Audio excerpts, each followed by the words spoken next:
Assalamualaikum warahmatullahi wabarakatuh. Perkenalkan, nama saya Urmi Inas Atika Zahra, NIM 19104010024. Saya dari Prodi PAI semester 4. Di sini saya akan menjelaskan tentang macam-macam sanksi takzir. Adapun takzir secara etimologis yaitu bentuk masdar dari kata azarah ya'aziru yang berarti al-raddu wal man'u, yaitu menolak dan mencegah. Kata ini juga memiliki arti nasarahu, menolong atau menguatkan. Ta'zir ialah hukuman bagi tindak pidana yang belum ditentukan hukumnya oleh syara, melainkan diserahkan kepada ulul amri, baik penentuan atau pelaksanaannya. Takzir ialah sanksi yang diberlakukan kepada pelaku jarimah yang melakukan pelanggaran baik berkaitan dengan hak Allah maupun hak manusia dan tidak termasuk ke dalam kategori hukuman hudud atau kafarat. Adapun macam-macam sanksi takzir ialah yang pertama ada sanksi takzir yang berkaitan dengan badan, sanksi takzir yang berkaitan dengan harta, sanksi takzir yang berkaitan dengan kemerdekaan seseorang, dan sanksi takzir lainnya. Sanksi takzir yang berkaitan dengan badan dibagi menjadi dua, yaitu yang pertama ada hukuman mati dan hukuman cambuk. Hukuman mati ini sebagai sanksi takzir tertinggi. Ulama Syafi'iyah membolehkan hukuman mati seperti dalam kasus homoseks, dan juga boleh diberlakukan dalam kasus penyebaran aliran sesat yang menyimpang dari Al-Quran dan Sunnah.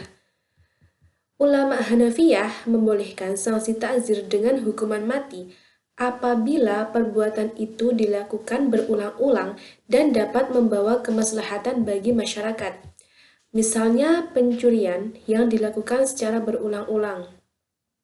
Sedangkan ulama Malikiyah dan Hanabilah juga membolehkan hukuman mati sebagai sanksi takzir tertinggi. Sanksi ini dapat diberikan untuk orang yang melakukan mata-mata dan melakukan kerusakan bumi. Kemudian, sanksi takzir yang berhubungan dengan badan yang kedua yaitu hukuman cambuk. Hukuman cambuk ini cukup untuk membuat jera pelaku jarimah takzir. Hukuman cambuk ini dalam jarimah hudud telah jelas jumlahnya bagi pelaku jarimah zina ghairu muhson dan jarimah qadzaf.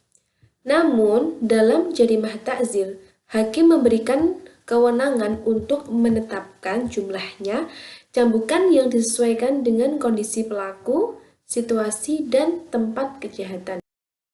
Hukuman cambuk ini memiliki beberapa keistimewaan dibandingkan hukuman lainnya, yaitu pertama, lebih menjerakan dan lebih memiliki daya represif karena dirasakan langsung secara fisik.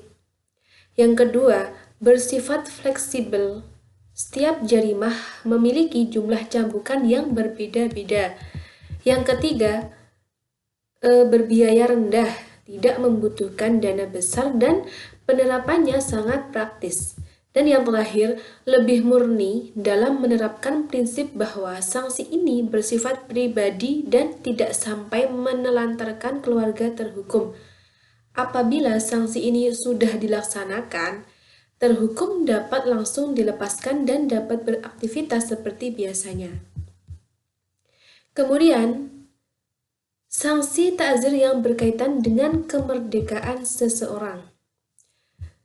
Yang pertama yaitu hukuman penjara. Hukuman penjara terbatas dan hukuman penjara tidak terbatas. Hukuman penjara terbatas adalah hukuman penjara yang lama waktunya dibatasi secara tegas.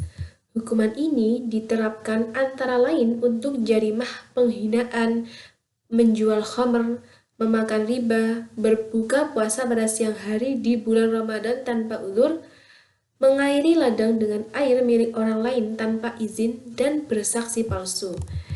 Dengan demikian, tidak ada batas maksimal yang dijadikan pedoman, dan hal itu diserahkan kepada hakim dengan memperhatikan perbedaan kondisi jarimah, pelaku, tempat, waktu, dan situasi ketika jarimah itu terjadi.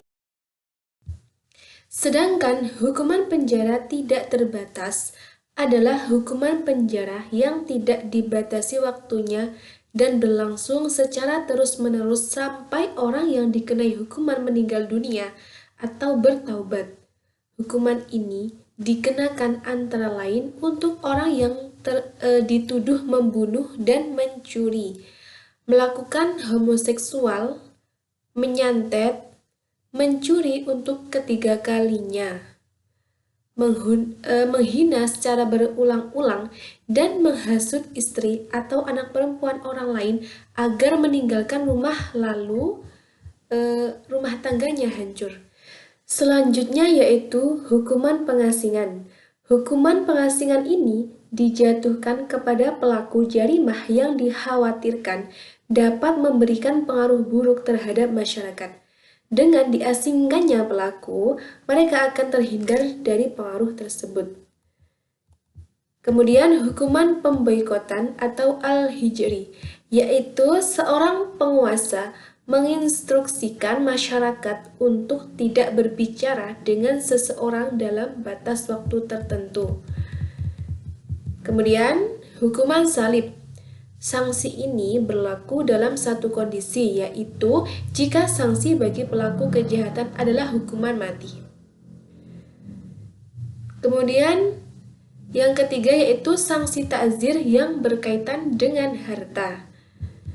Sanksi ta'zir yang berkaitan dengan harta ini ada yang pertama yaitu menghancurkannya, kemudian ada yang kedua mengubahnya, dan ada hukuman denda.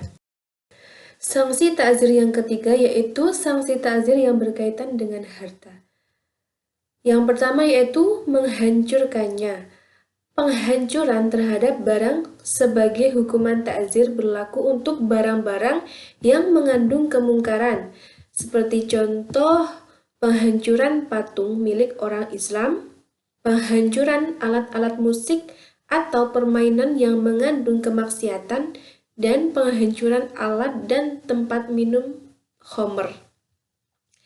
Yang kedua yaitu mengubahnya atau al-ghair, yaitu hukuman ta'zir yang berupa mengubah harta pelaku, antara lain mengubah misal contoh patung yang disembah oleh orang muslim dengan cara memotong bagian kepalanya sehingga mirip pohon atau vas bunga. Kemudian hukuman denda atau ghuramah. Syariat Islam tidak menetapkan batas minimal atau maksimal dari hukuman denda.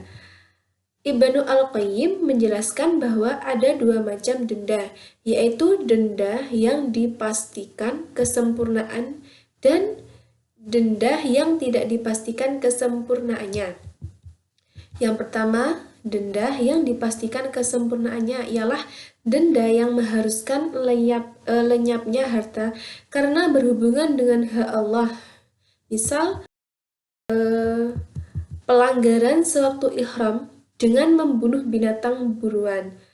Pelakunya didenda dengan memotong hewan kurban. Yang kedua, bersenggama pada siang hari di bulan Ramadan. Dendanya yaitu memberikan makanan untuk 60 orang miskin. Adapun denda yang tidak pasti kesempurnaannya ialah denda yang ditetapkan melalui ijtihad hakim dan disesuaikan dengan pelanggaran yang dilakukan. Oleh karena itu, tidak ada ketentuan syariat dan ketetapan hududnya. Selanjutnya yaitu sanksi ta'zir lainnya. Adapun sanksi ta'zir ini seperti peringatan keras, dihadirkan di hadapan sidang, dikasih nasihat, diberi celaan oleh orang lain, dikucilkan oleh orang lain, pemecatan, dan pengumuman kesalahan secara terbuka seperti diberitakan di media sosial atau elektronik. Mungkin itu yang dapat saya sampaikan. Apabila banyak kekurangannya saya mohon maaf. Wabillahi taufiq wal hidayah. Wassalamualaikum warahmatullahi wabarakatuh.